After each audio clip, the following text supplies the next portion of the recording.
আপনারা দেখছেন নাও time news. যে কোনো খবরের সত্য চাপে না, মিথ্যা বলে না। আজ আপনার এলাকার খবর দেখতে থাকুন নাও টাইমস নিউজ চ্যানেলে। আশা ভিড়ের মাঝে ছোট্ট শিশুর বুকে ব্যাজ পরিয়ে অবাক করে দিলেন তিনি হলেন বিশ্ব সংস্থার অন্যতম কর্ণধার মনোরঞ্জন মণ্ডল। একটু পরে শিশুকে বুকে নিয়ে কান্নায় ভেঙে পড়েন এক মহিলা। চোখের কোণে চিকচিক করা জলে কাতর ভাবে আবেদন জানাচ্ছে, বাবু গো, আমার ছেলেকে বাঁচান। বিকলাঙ্গ এই ছেলেকে নিয়ে জেলার এ প্রান্ত থেকে সে প্রান্ত ছুটেছেন একটু সাহায্যের জন্য, কিন্তু কোনো লাভ হয়নি। কান্নায় ভেঙে পড়া ওই মহিলার কাতর আবেদনে সাড়া দিলেন বিশ্ব সংস্থার প্রতিনিধিরা। এদিন সকাল থেকেই দক্ষিণ 24 পরগনা জেলার সাগরদ্বীপ জুড়ে বিভিন্ন এলাকা ঘুরে দেখেন বিশ্ব সংস্থার প্রতিনিধিরা এবং এলাকার দুস্থ মানুষদের কথা ভেবে কোথাও শাড়ি বিতরণ, আবার কোথাও খাদ্য বিতরণ করতে দেখা মেলে এদিন। তবে গোটা সাগরদ্বীপ জুড়ে দুস্থ মানুষদের নানান সমস্যার কথা মন দিয়ে শোনেন বিশ্ব সংস্থার প্রতিনিধিরা এদিন বিভিন্ন এলাকার মহিলাদের ভিড় ছিল চোখে পড়ার মতো। সাগরদ্বীপ জুড়ে বিভিন্ন এলাকার মানুষ মূলত মন্দির নির্মাণের কথা তুলে ধরেন এদিন। তবে এদিন সবচেয়ে উল্লেখযোগ্য বিষয় হলো গ্রাম্য মহিলারা গ্রামের মধ্যে চিকিৎসা পরিষেবার পাশাপাশি শিক্ষা খাতে দুস্থ ছাত্রছাত্রীদের কথা ভেবে বই খাতার জন্য আবেদন করতে দেখা যায় এদিন আমফান থেকে আইলাঝড়ে ক্ষতিগ্রস্ত মানুষজনেরা জানান যে সামনে শক্তিঝড় হাত থেকে রেহাই পেতে ভীষণভাবে আতঙ্কিত আছেন, তা এমনটাই জানা গেল এদিন।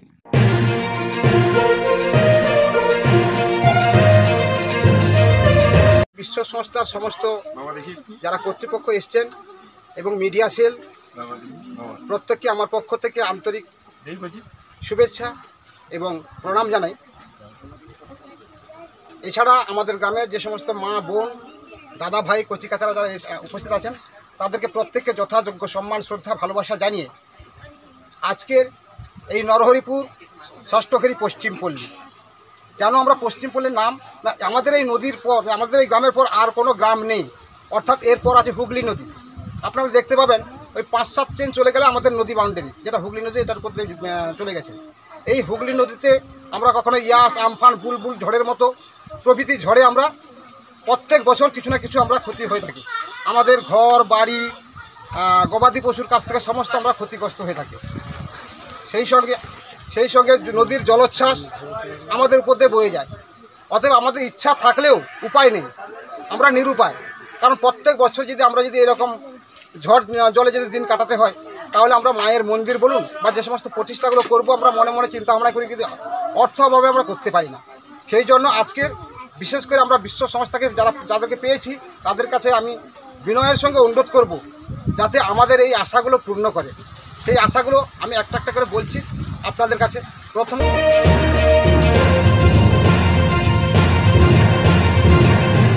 স্বাস্থ্য থেকে আমরা অনেকটা পিছিয়ে, কারণ হঠাৎ যদি কেউ স্বাস্থ্য থেকে যদি অসুস্থ হয়ে পড়ে, আমরা ঠিকঠাক মতো হসপিটালের পরিষেবা ঠিকঠাক পাই না। তাছাড়া একটা শিক্ষা কেন্দ্র, অনেক দূরে স্কুল, সেখানটায় বাচ্চা পাঠানো বা কিছু, সেখানটায় পরিষেবাও ঠিকঠাক পাই না। তা এমনি আমরা আবেদন করছি আপনাদের কাছ থেকে যে এখানে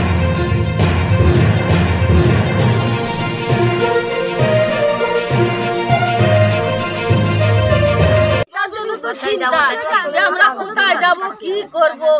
রেডিও খুলে, এখনো রেডিও আমার বাড়িতে আছে, রেডিও শুনি বসে বসে, রেডিও শুনি কখন ঝড় আসবে, কোথায় আসবে। বলে বেটা ছেলেরা যখন দোকানে যায় এসে বলে অমুক দিন ঝড় আসবে, শক্তিমান বলে ঝড়টার নাম।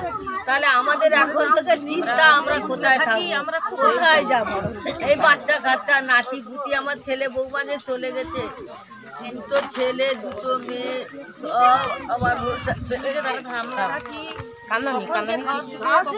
ব্যবস্থা করবে, ব্যবস্থা করবে। আবার ভগবানের হাল ধরেন যাইনি, কি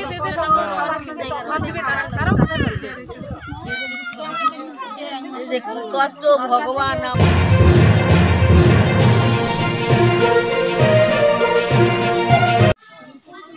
কি চাইছেন বলুন? আমরা চাইছি, আমরা এই তো নদী এলাকা, বহুল এলাকায় আমরা বসবাস করি। বছরের পর বছর আমাদের ঝড়, জল, বন্যা, তার জন্য আমরা স্থায়ীভাবে একটা এমন পাকাপোক্ত ঘর হোক। মনোরঞ্জনবাবুকে যেহেতু আমরা কাছে পেয়েছি, বিশ্ব সংস্থার পক্ষ থেকে পেয়েছি আমরা, তাই আমাদের এমন একটা ঘর হোক যাতে আমরা বন্যার সময় কিছু লোক হলেও এখানে এসে যেন থাকতে পারি বা কেউ আশ্রয় নিতে পারে। অনেকে অনেক রকম রয়েছে, কেউ ফ্ল্যাট হাউসে চলে যায়, কেউ স্কুলে চলে যায়, কিন্তু আমরাও কিছু মানুষ যাতে এখানে এসে বসবাস করতে পারে সেইভাবে যেন একটা মন্দির এবং আমাদের ভোগ ঘরটা পাকাপোক্তভাবে হয়, এমনভাবে হবে যেন তাতে যেন যাই 20 জন হলেও সেখানটায় থাকতে পারে। আপনার কি নাম? গোপাল হাজরা। ঠিক আছে।